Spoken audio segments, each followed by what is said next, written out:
We meet again for the Daily Bread Bible study. Today we are looking at the book of Joel, all three chapters, for day 260, Wednesday, September 16th, 2020.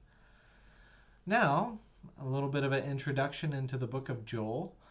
While there is no definitive date given for the book of Joel, I see the language, especially in chapter 3, seems to indicate being after the Babylonian exile. The idea of people coming into the city, overcoming the walls, the idea of fire, and then taking people to the field of judgment, the field of Jehoshaphat, and judging the nations feels very similar to a lot of what has been talked about in the post-exile books of the Bible. Other than that, the book of Joel kind of lays out what it looks like with God's restoration in the midst of great suffering and tries to provide some semblance of hope even in the midst of that. So, picking it up in Joel chapter 1, Joel begins with imagery of devastating locusts, swarms of locusts that come upon the people and devastate Jerusalem. This could be a figurative metaphor for the devastation at the hands of the Babylonians, for it says in verse 6, "For a nation has invaded my land, powerful and innumerable. Its teeth are a lion's teeth, and it has the fangs of a lioness. It has laid waste my vine, scattered my fig trees. It has stripped off their bark, thrown it down. Their branches have turned white." So the idea is that they have come upon the land and devastated it. Makes sense for the siege of Jerusalem, that they are taking all the resources that could sustain the people there in the city. They are taking them for themselves. There's also grounds that this actually could be just a literal locust swarm because of all the sources of crops seem to have disappeared.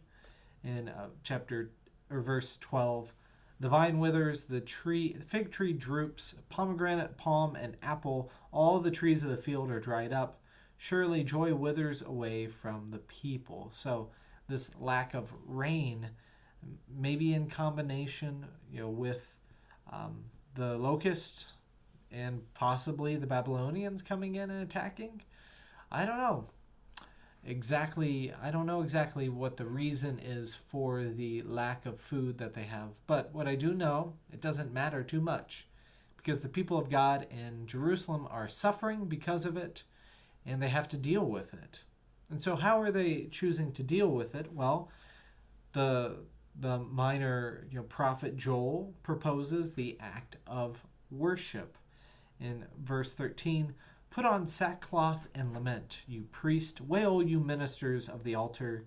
Come, pass the night in sackcloth, you ministers of my God.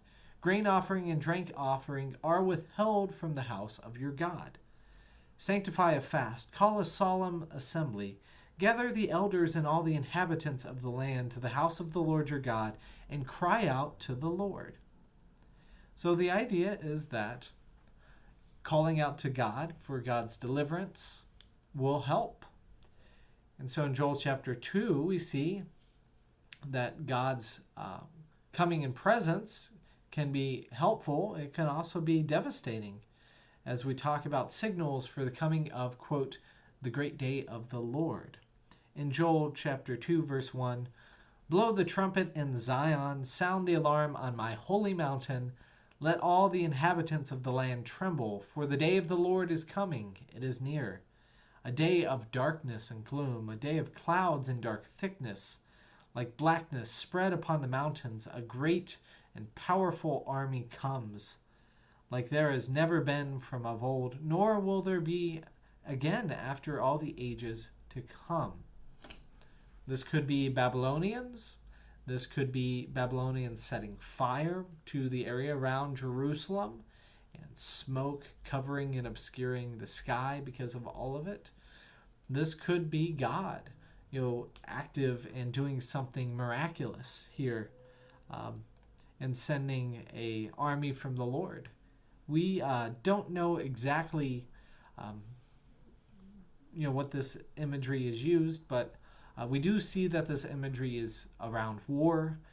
Fire and warriors are mentioned, especially warriors that in verse 9 leap upon the city, they run upon the walls, they climb up into the houses, they enter through the windows like a thief. The earth quakes before them, the heavens tremble. The sun and the moon are darkened, and the stars withdrawing their shining. The Lord utters his voice at the head of his army. How vast is his host! Numberless are those who obey his command. Truly the day of the Lord is great, terrible indeed. Who can endure it? Now, all of this destruction, this, whether it be Babylon or the army of angels, whoever this army that comes upon, the people, specifically the people of Jerusalem, Joel is wanting to seek pity from the people in an attempt to change their fate, or piety, I should say. He hopes that they are pious in order to change their fate. In Joel chapter 2, verse 13, return to the Lord your God, for he is gracious and merciful, slow to anger, and abounding in steadfast love, and relents from punishing. Who knows whether he will not turn and relent, and leave a blessing behind him, a grain offering and a drink offering from the Lord your God. Joel then asks God to not destroy God's chosen people utterly, and this seer prophesies a coming of deliverance in verse 28, probably the most familiar part of the book of Joel, which talks about visions. So in 28, then afterward I will pour out my spirit on all flesh. Your sons and your daughters shall prophesy. Your old men shall dream dreams, and your young men shall see visions. Even on the males and female slaves in those days I will pour out my spirit. I will show portents in the heavens and on earth, blood and fire and columns of smoke. The sun shall be turned to darkness and the moon to blood before the great and terrible day of the Lord comes. Then everyone who calls on the name of the Lord shall be saved. For in Zion and in Jerusalem there shall be those who escape, as the Lord has said, and among the survivors shall be those whom the Lord calls.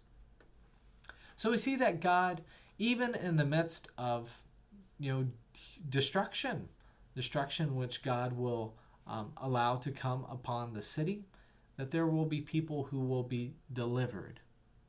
And so in Joel chapter 3, verse 1, it picks up saying, for then in those days at that time, when I restore the fortunes of Judah and Jerusalem, I will gather all the nations and bring them down to the valley of Jehoshaphat, and I will enter into judgment with them there, on account of my people and my heritage Israel, because they have scattered them among the nations.